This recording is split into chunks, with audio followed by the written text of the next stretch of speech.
Right, ಈ ವಿಚಾರವಾಗಿ ಮಾತನಾಡೋದಕ್ಕೆ ಆಲ್ರೆಡಿ ಗೆಸ್ಟ್ಗಳಿದ್ರು ನಮ್ಮ ಜೊತೆಗೆ. ಎಸ್ ಕೆ ಉಮೇಶ್ ಸರ್ನ ಮಾತಾಡ್ತೀನಿ. ಎಸ್ ಕೆ ಉಮೇಶ್ ಸರ್, ಈಗ ಯಾರೋ ಒಬ್ಬ ವ್ಯಕ್ತಿ ರ್ಯಾಂಡಮ್ ಆಗಿ ಈ ಹಾರೆ ಗುದ್ದಿಲ ಇಟ್ಕೊಂಡು ಹೋಗಿ ಒಂದು ತಲೆಬುರುಡೆ ತಂದ್ರೆ ಆತ ಮಾಡಿದ ಲೀಗಲ್ಲ ಅನ್ನೋ ಪ್ರಶ್ನೆ. ಯಾರಂದ್ರೆ ಅವರು ಹೂತಿರುವಂತಹ ಶವವನ್ನ ಆಚೆಗಡೆ ತಗೊಂಡು ಬಂದ್ರೆ ಅದು ಲೀಗಲ್ ವ್ಯಾಪ್ತಿಗೆ ಬರುತ್ತಾ ಅಥವಾ ಇಲ್ಲೀಗಲ್ ಅಂತ ಅದನ್ನ ಕನ್ಸಿಡರ್ ಮಾಡಬೇಕಾ? ಈ ಪ್ರಕರಣದಲ್ಲಿ ಹೆಂಗೆ ನೋಡ್ಬೋದು ನಾವು ಅಂತ. ಯಾಕಂದ್ರೆ ಸುಮಾರು ಜನ ಬೇರೆ ಬೇರೆ ಒಪಿನಿಯನ್ ಅನ್ನು ಕೊಡ್ತಾ ಇದ್ದಾರೆ. ಕೆಲವರು ಲೀಗಲ್ ಅಂತಿದ್ದಾರೆ, ಕೆಲವರು ಸಾಕ್ಷಿ ಮಾಡ್ಬೋದು ಅಂತಿದ್ದಾರೆ. ನೀವು ಒಂದು ಕ್ಲಾರಿಟಿ ಕೊಡಿ. ಇಲ್ಲ ನೋಡಿ, ಯಾವುದೇ ಒಂದು ಕಾನೂನಲ್ಲಿ ನಮ್ಮಲ್ಲಿ ಭಾಳ ಸೆಟ್ ಆಫ್ ರೂಲ್ಸ್ ಮತ್ತು ಇದೇ ಥರ ಫ್ರೇಮ್ ಆಫ್ ವರ್ಕ್ ಇದೇ ಮಾಡಬೇಕು ಅಂತ ಇದೆ. ಯಾರ್ಯಾರೆಲ್ಲ ಬಂದು ಏನೇನೆಲ್ಲ ಮಾಡ್ಬಿಡೋಕ್ಕಾಗೋದಿಲ್ಲ. ಇವಾಗ ಹಲವಾರು ತಲೆಬುರುಡೆಗಳೇನು ಮಂತ್ರವಾದಿಗಳ ಹತ್ರ ಬೇಕಾದಷ್ಟು ಸಿಗ್ತವೆ. ಸ್ಮಶಾನದಲ್ಲಂತೂ ನಿಮ್ಗೆ ಎಷ್ಟು ತಲೆಬುರುಡೆಗಳು ಬೇಕಾದಷ್ಟು ಕಡೆ ಬೆಂಗಳೂರು ಇದ್ರ ಕಡೆನೇ ಸಿಗ್ತವೆ. ಹೀಗೆ ತಲೆಬುರುಡೆಗಳು ಮತ್ತು ಕಾಲುಗಳು ಅಸ್ಥಿಪಂಜರಗಳ ಬಗ್ಗೆ ನಾವು ಅದನ್ನು ಪತ್ತೆ ಮಾಡಿಕೊಳ್ಳುವಂಥ ಕಾರ್ಯಕ್ರಮ ಅಲ್ಲ. ಇದರಲ್ಲಿ ಆ ಮನುಷ್ಯ ಎಲ್ಲಿಂದ ತಂದ, ಯಾತಕ್ಕೆ ತಂದ, ಇವನೇ ಯಾಕೆ ತೊಗೊಂಡು ಬಂದ ಅಂದರೆ ಒಂದು ಪ್ರೊಸೀಜರ್ ಇದೆಯಲ್ಲ, ಎಕ್ಸಿಬಿಷನ್ ಪ್ರೊಸೀಡಿಂಗ್ಸ್ ಅಂತ ಮಾಡ್ತೀವಲ್ಲ ನಾವು. ಅದಕ್ಕೆ ನಾವೊಂದು ದಾಖಲಾತಿ ಬೇಕು. ಅದನ್ನು ಬಾಡಿ ತೆಗೆದು ಕಾರಣ ಕೇಳ್ತಾರೆ, ಇಂಥದಕ್ಕೋಸ್ಕರ ಎಕ್ಸಿಬಿಷನ್ ಮಾಡಬೇಕು ಅಂತ ಹೇಳ್ಬಿಟ್ಟು ಅಂತ ಕೇಳ್ಕೊಡ್ತಾರೆ. ಈ ಕಾರಣಕ್ಕೋಸ್ಕರ ನೀವು ತನಿಖೆ ಮಾಡಬೇಕು ಅಂತ ಕೇಳ್ಕೊಡ್ತಾರೆ. ಆ ಕಾರಣಕ್ಕೋಸ್ಕರ ನಾವು ಬಲವಾಗಿ ಅದನ್ನು ಸಮರ್ಥನೆ ಮಾಡಿಕೊಂಡು AC ಅವ್ರಿಗೆ ರಿಕ್ವೆಸ್ಟ್ ಕೊಟ್ಟು ಎಕ್ಸಿಬಿಷನ್ ಮಾಡಿಸಿ ಬಾಡಿನ ಅವರೇ ಇನ್ಕ್ವೆಸ್ಟ್ ಮಾಡ್ತಾರೆ, ನಾವೇನು ಮಾಡಲ್ಲ. ಯಾವುದೇ ಎಕ್ಸಿಬಿಷನ್ ಪ್ರೊಸೀಡಿಂಗ್ಸ್ ಮಾಡಬೇಕಾದಾಗ ಬಾಡಿ ಹೊರತೆಗೆಯುವಂಥ ಪ್ರಕ್ರಿಯೆಯಲ್ಲಿ ಅವರು ಒಬ್ಬರ ತಹಸೀಲ್ದಾರ್ಗೆ ನೇಮಕ ಮಾಡ್ತಾರೆ. ಅವರ ಸಮ್ಮುಖದಲ್ಲೇ ಇನ್ಕ್ವೆಸ್ಟ್ ಆಗುತ್ತೆ, ಪೂರ್ತಿ ಅವರೇ ಬರೆಯುವಂಥದ್ದು. ಅದು ಬರೆದಾದ್ಮೇಲೆ ಅವರೊಂದು ಒಪಿನಿಯನ್ ಫಾರ್ಮ್ ಮಾಡ್ತಾರೆ. ಆಮೇಲೆ ನಮಗೆ ಕೊಡ್ತಾರೆ. ಮತ್ತು ಅಲ್ಲಿಗೆ ಏನೇನು ಬೇಕು ಪ್ರಕ್ರಿಯೆಗಳಿಗೆ ಏನೇನು ಸೀಸ್ ಮಾಡಬೇಕು ಅಂತ ಅನ್ನುವಂಥ ಎಲ್ಲ ಪೂರ್ತಿ ಅವರೇ ಮಾಡ್ತಾರೆ. ಮಾಡಾದ್ಮೇಲೆ FSLಗೆ ಯಾವ್ದು ಹೋಗ್ಬೇಕು, DNA ಸೆಂಟರ್ಗೆ ಯಾವ್ದು ಹೋಗ್ಬೇಕು ಅಂತೇಳಿ ನಾವು ಅವರು ತೀರ್ಮಾನಗಳು ಮಾಡಿಕೊಂಡು ತನಿಖಾಧಿಕಾರಿಗಳು ನಾವುಗಳು ಇಂತಿಂಥದ್ದಕ್ಕೆ ಹೋಗಬೇಕು ಅಂತ ಹೇಳಿ ಅಂತ ನಾವು ರಿಕ್ವೆಸ್ಟ್ ಕೊಟ್ಟಿರ್ತೀವಿ.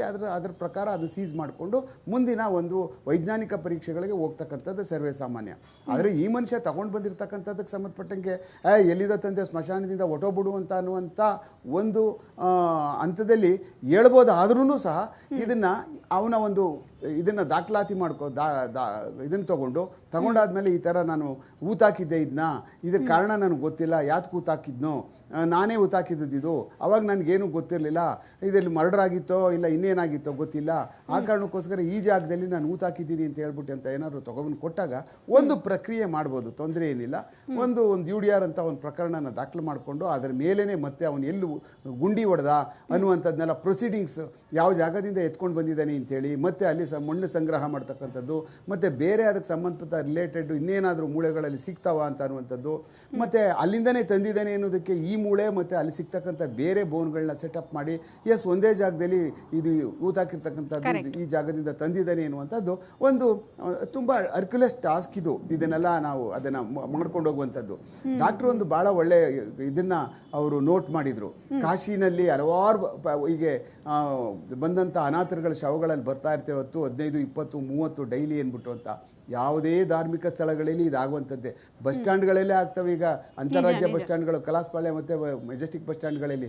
ಇಂಥ ಧಾರ್ಮಿಕ ಸ್ಥಳಗಳಲ್ಲಿ ಆಗಲ್ವ ಹೇಳಿ? ಮತ್ತೆ ಈ ಥರದವು ಆಗ್ತಾನೆ ಇರ್ತವೆ, ಪ್ರತಿ ದಿವಸದ್ದು ಇರ್ತದೆ. ಆದರೆ ಕೆಲವಷ್ಟು ಕಡೆ ಇಲ್ಲಿ ಜಾಸ್ತಿ ಬರಬೇಡಿ ಅನ್ನೋ ಇನ್ನೊಂದು ಪ್ರಶ್ನೆ ರೈಸ್ ಮಾಡ್ತಾ ಇದ್ದೀನಿ. ಈಗ ನೀವು ಹೇಳ್ತಾ ಇದ್ರಲ್ಲ, ಸುಮಾರು ಜನ ಬಂದು ಕೆಲವರೆಲ್ಲ ಸಾಯೋದಕ್ಕೆ ಅಂತಾನೆ ಕೆಲವು ಜಾಗಗಳನ್ನ ಆಯ್ಕೆ ಮಾಡ್ಕೊಳ್ತಾರೆ ಅಂತ.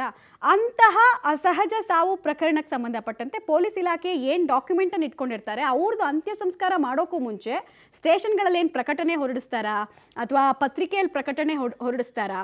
ಈಗ ಅಂತ ಶವಗಳ ಅಂತ್ಯ ಸಂಸ್ಕಾರ ಮಾಡೋಕ್ಕೂ ಒಂದು ಪ್ರೊಸೀಜರ್ ಇರುತ್ತಲ್ಲ, ಏನು ಪ್ರೊಸೀಜರ್ ಅದು? ಖಂಡಿತ ನೋಡಿ, ಯಾವುದೇ ಒಂದು ಬಾಡಿ ಒಂದು ತೀರ್ಕೊಬಿಟ್ಟಿದೆ, ಅದು ಭಿಕ್ಷುಕನು ಸತ್ತೋಗ್ಬಿಟ್ಟಿದ್ದಾನೆ ಅಂತ ಹೇಳಿದ್ರೆ ಎತ್ಕೊಂಡು ಹೋಗ್ಬಿಟ್ಟು ನಾವು ಒಂದು ಕ್ರಿಮಿನಲ್ ಮಿಸ್ಲೇನಿಯಸ್ ಅಂತ ಅದನ್ನು ದಾಖಲು ಮಾಡಿಬಿಟ್ಟು ಅದನ್ನು ಪ್ರೊಸೀಜರ್ ಇಲ್ಲದೆ ಮಾಡ್ಬಿಡೋದು ತಪ್ಪದು, ಅದು ಮಾಡಬಾರ್ದು. ಯಾವುದೇ ಒಂದು ಬಾಡಿ ಸಿಕ್ಕಿದೆ ಅಂತ ಅಂದರೆ ಅದರ ಒಂದು ಕಾಸ್ ಆಫ್ ಡೆತ್ ತಿಳ್ಕೊಳ್ಳೇಬೇಕಾಗ್ತದೆ. ಅವನು ಏನೋ ಕಾಯಿಲೆ ಬಂದಿತ್ತೋ, ಊಟ ಮಾಡದೆ ಸತ್ತೋಗ್ಬಿಟ್ಟು ಅದು ಬೇರೆ ವಿಚಾರ. ಅದು ನಾವು ಯಾರೂ ಅಲ್ಲ ಅದಕ್ಕೆ ಒಪಿನಿಯನ್ ಕೊಡೋದಕ್ಕೆ, ಒಪಿನಿಯನ್ ಫಾರ್ಮ್ ಮಾಡೋದಕ್ಕೆ ತನಿಖಾಧಿಕಾರಿಗಳಿಗೆ ಯಾವುದೇ ಥರವಾದಂಥ ಅಧಿಕಾರ ಇಲ್ಲ. ಆ ಪೂರ್ಣ ಪ್ರಮಾಣದ ಅಧಿಕಾರ ಇರತಕ್ಕಂಥದ್ದು ಡಾಕ್ಟರ್ಗಳಿಗೆ.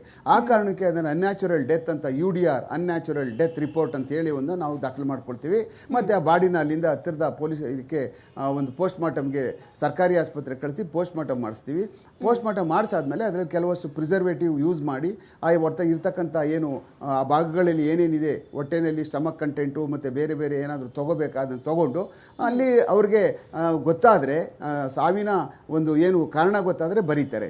ಇಲ್ಲ ಅಂತಂದರೆ ಮತ್ತೆ ಅದನ್ನು ಫರ್ದರ್ ಎಕ್ಸಾಮಿನೇಷನ್ಗೆ ನಮಗೆ ವಾಪಸ್ಸು ಕೆಲವಷ್ಟೆಲ್ಲನೂ FSL ಕಳಿಸ್ಕೊಟ್ಟು ಇದರಿಂದ ನಿಖರ ಸಾವಿನ ಕಾರಣಕ್ಕೆ ನಮಗೆ ಹೆಚ್ಚಿನ ಅಭಿಪ್ರಾಯ ಬೇಕಾಗಿದೆ ಅಂತ ಡಾಕ್ಟ್ರು ಬರೆದು ಕಳಿಸ್ತಾರೆ. ಅದನ್ನು ನಾವು FSLಗೆ ಫಾರ್ವರ್ಡ್ ಮಾಡ್ತೀವಿ. ಅವ್ರು ಏನೇನು ಕಂಟೆಂಟ್ಗಳು ಬಾಡಿ ಕಂಟೆಂಟ್ಗಳನ್ನ ಒಳಗಡೆ ಇರ್ತಕ್ಕಂಥ ಇಂಟರ್ನಲ್ ಕಂಟೆಂಟ್ಗಳನ್ನ ನಮ್ಗೆ ಕೊಡ್ತಾರೋ ಅದನ್ನೆಲ್ಲ ಕಳಿಸ್ಕೊಡ್ತೀವಿ. ಅಲ್ಲಿಂದ ವಾಪಸ್ಸು ನಮಗೆ FSLಯಿಂದ ಒಂದು ರಿಪೋರ್ಟ್ಗಳು ಜನರೇಟ್ ಆಗಿ ಬರ್ತವೆ. ಇದು ಸಾಮಾನ್ಯ ಪ್ರಕ್ರಿಯೆ. ಆವಾಗ ನಮ್ಮಲ್ಲಿ ಎಲ್ಲ ದಾಖಲಾತಿ ಸಿಗುತ್ತೆ.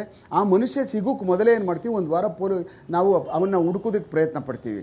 ಫೋಟೋಗಳು ಕಳಿಸ್ತೀವಿ, DCRB ಕಳಿಸ್ಕೊಡ್ತೀವಿ, ಮತ್ತು ಎಲ್ಲ ರಾಜ್ಯದ ಎಲ್ಲ ಪೊಲೀಸ್ ಠಾಣೆಗಳಿಗೆ DG ಕಂಟ್ರೋಲ್ ಮುಖಾಂತರ ಕಳಿಸ್ಕೊಡ್ತೀವಿ, ಅಕ್ಕಪಕ್ಕ ಪೊಲೀಸ್ ಠಾಣೆಗಳು ಕಳಿಸ್ಕೊಡ್ತೀವಿ, ನಮ್ಮ ಎಲ್ಲ ಕಂಟ್ರೋಲ್ ರೂಮ್ಗಳಿಗೂ ಸಹ ಹೋಗುತ್ತೆ.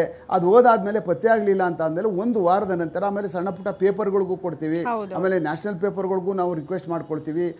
ಮೊದಲೆಲ್ಲ ರೇಡಿಯೋಗೂ ಕೊಡ್ತಿದ್ವಿ, ಈಗ TVಗಳಿಗೂ ನಾವು ಇದಕ್ಕೆಲ್ಲ ಕೊಡುವಂಥದ್ದು ಇದೆ.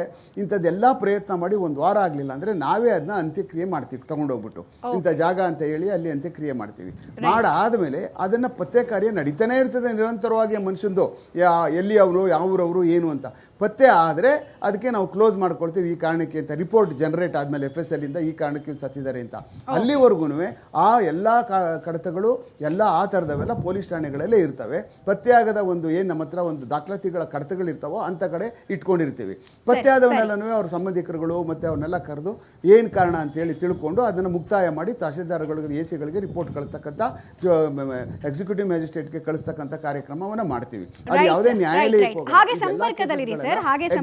ಮ್ಯಾಜಿಸ್ಟ್ರೇಟ್ ಹತ್ರನೇ ಹೋಗ್ತವೆ. ದಿನೇಶ್ ಸರ್, ನಿಮ್ಮ ಹತ್ರ ಇನ್ನೊಂದು ಪ್ರಶ್ನೆ ಇದೆ. ಈಗ ಎಕ್ಸ್ಹ್ಯೂಮೇಷನ್ ಪ್ರಾಸೆಸ್ ಅಂದರೆ ಆ ಶವಗಳನ್ನು ಅಸ್ಥಿಪಂಜರ ಇದ್ದರೆ ಒಂದು ವೇಳೆ ಅದನ್ನು ಹೊರ ತೆಗಿಬೇಕಾದ್ರೆ FSL ತಜ್ಞರಿಗೆ ಇರುವಂತಹ ಲಿಮಿಟೇಷನ್ಸು ಚಾಲೆಂಜಸ್ಸು ಏನು ಅಂತ ವಿವರಿಸೋದಾದರೆ ಏನಾಗುತ್ತೆ? ಸ್ಪಾಟಲ್ಲಿ ಈಗ ವಿಡಿಯೋಗ್ರಫಿ ಮಾಡ್ಕೊಳ್ಳೋದಕ್ಕೆ ಸ್ಟಾರ್ಟ್ ಮಾಡ್ತಾರೆ ತನಿಖಾಧಿಕಾರಿಗಳು. ನಿಮ್ಮ ಪಾತ್ರ ಹೇಗಿರುತ್ತೆ? ಯಾಕಂದರೆ each and every step has to be monitored. ಸುಮ್ಮನೆ ಹಾರೆಗುದ್ಲಿ ಇಟ್ಕೊಂಡು ತಗೊಂಡು ಬರೋದಕ್ಕಾಗಲ್ಲ, ಎವಿಡೆನ್ಸ್ ಟ್ಯಾಂಪರ್ ಆಗೋ ಚಾನ್ಸಸ್ ಇರುತ್ತೆ. ಸೊ ಒಂದು ವೇಳೆ ಶವ ಅಥವಾ ಅಸ್ಥಿಪಂಜರ ಸಿಕ್ಕರೆ ಏನು ಅಂತ?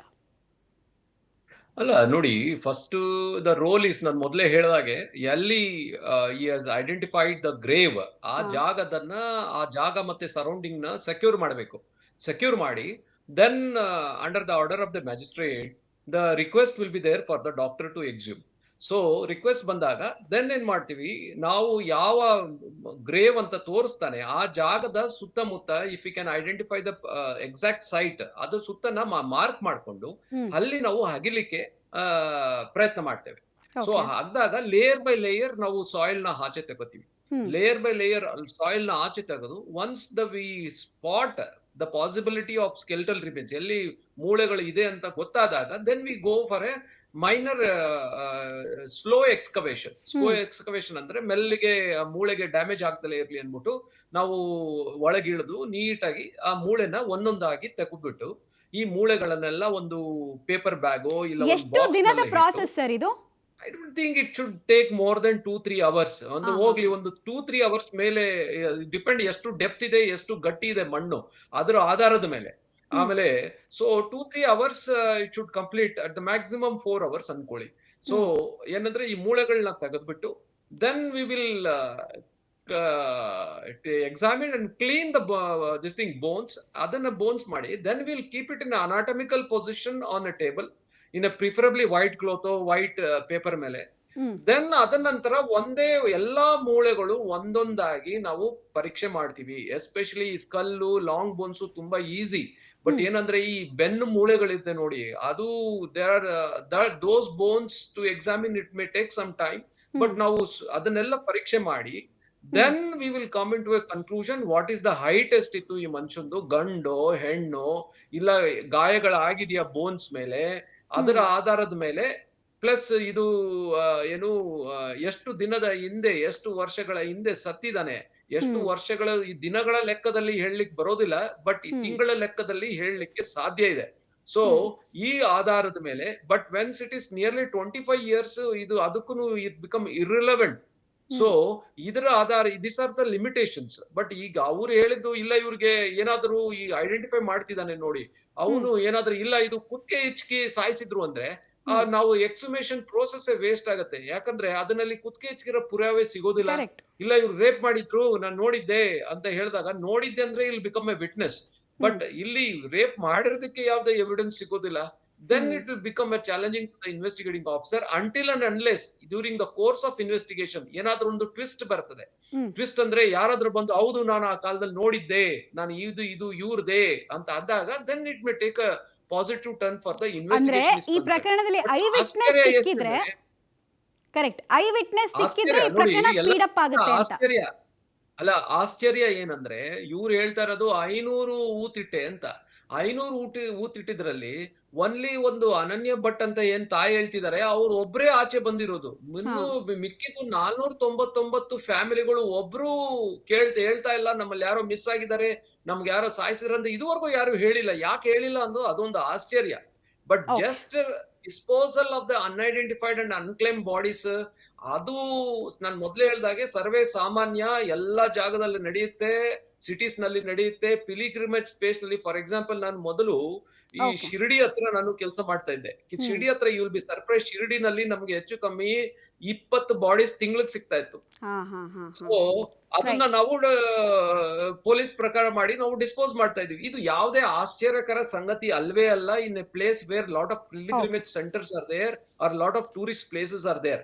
But okay. ಇದನ್ನ ಕೇರ್ಫುಲ್ ಆಗಿ ನಾವು ತನಿಖೆ ಮಾಡೋದು ತುಂಬಾ ಉತ್ತಮ. ಬಟ್ ಸೈಂಟಿಫಿಕ್ ಲಿಮಿಟೇಷನ್ಸ್ ಇರೋದ್ರಿಂದ it will be uphill task for the challenging to the investigating officers. But okay.